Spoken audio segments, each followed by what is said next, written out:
Sunel Brits, bestuurende direkteur ATKV MSW, wat staan vir Maatskappy Sonder Winsbejag, sê ek dit reg? 100%. Baie dankie en goeiemôre en dankie dat jy so vroeg die oggend met my gesels. Ek hoop ek is wakker genoeg om hierdie gesprek te voer, maar jou baie mooi blink baadjie het definitief gehelp vir my. Dit het my dag al klaar opgekikker. Ek het jou laat wakker skrik. Absoluut. So ons is nou by die kultuurkuier en dit is die plek waar mense bymekaar kom om mekaar te inspireer en bymekaar te leer, maar hoekom sou jy sê is dit belangrik vir jou, die kultuurkuier? Ek dink wat baie mense uit die oog uit verloor is dat die hoogste gesag in die ATKV is sy lede in 'n algemene jaarvergadering.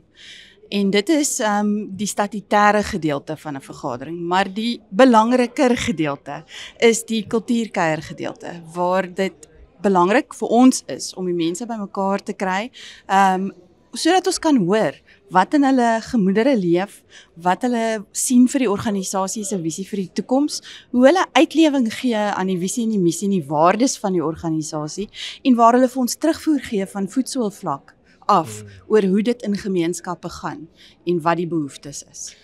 Nou so gepraat van terugvoer op voetsoolvlak, mosies is ook 'n deel, ons gaan nou 'n paar mosies aanhoor. Hoekom is mosies belangrik vir 'n ledeorganisasie soos die ATKV? Mosies is ongelooflik belangrik vir die bepaling van die strategiese rigting van 'n organisasie.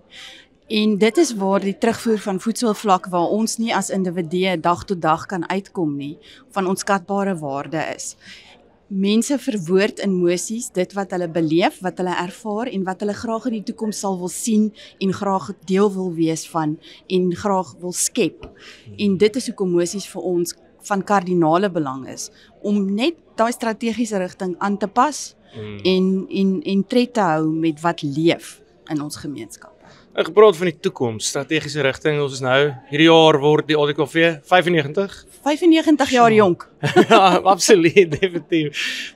Maar nou, met die langerige verlede al in die oog, wat sien jy vir die toekoms? Ek is baie opgewonde oor die toekoms van die ATKV. Ek dink die ATKV as 'n organisasie het homself al oor en oor bewys as veerkragtig. 'n Organisasie wat kan aanpas, wat tred hou met tye en wat voldoen aan 'n behoefte en wat gebore is uit hoop en nog steeds hoop bied na 95 jaar. En in die konteks van ons land en van die wêreld vandag, dink ek hoop is een van die belangrikste elemente.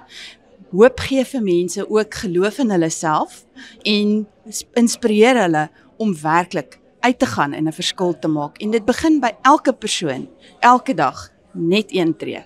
Wow, en dit sluit aan by die hoop en innovasie, 'n plan vir omgee, né?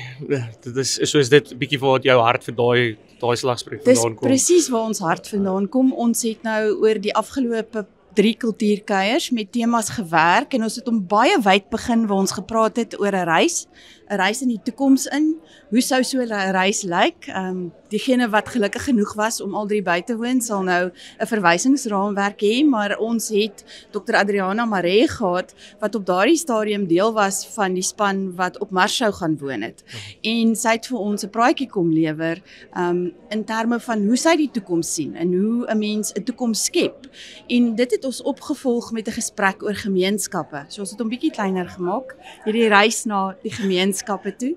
En dan hierdie reis van vandag en die hoop en innovasie en 'n plan vir omgee is 'n bietjie 'n reis na binne, na die individu toe, die fokus van wat doen ek om by te dra tot hoop in my lewe, maar ook hoop in die land en hoop in die wêreld op 'n dag tot dag basis. Dit is seker waar alles begin. Ek hoef nie op Mars te begin nie. Ek kan nie in myself begin. Presies. Dankie Sunel, ek waardeer dit baie. Ek hoop ons het 'n goeie gesprek oor emosies nou oor die emosies, ek wil sê, maar die emosies is ook altyd daar. Presies. Baie dankie Dankie Dion. Sunel. Groot plesier.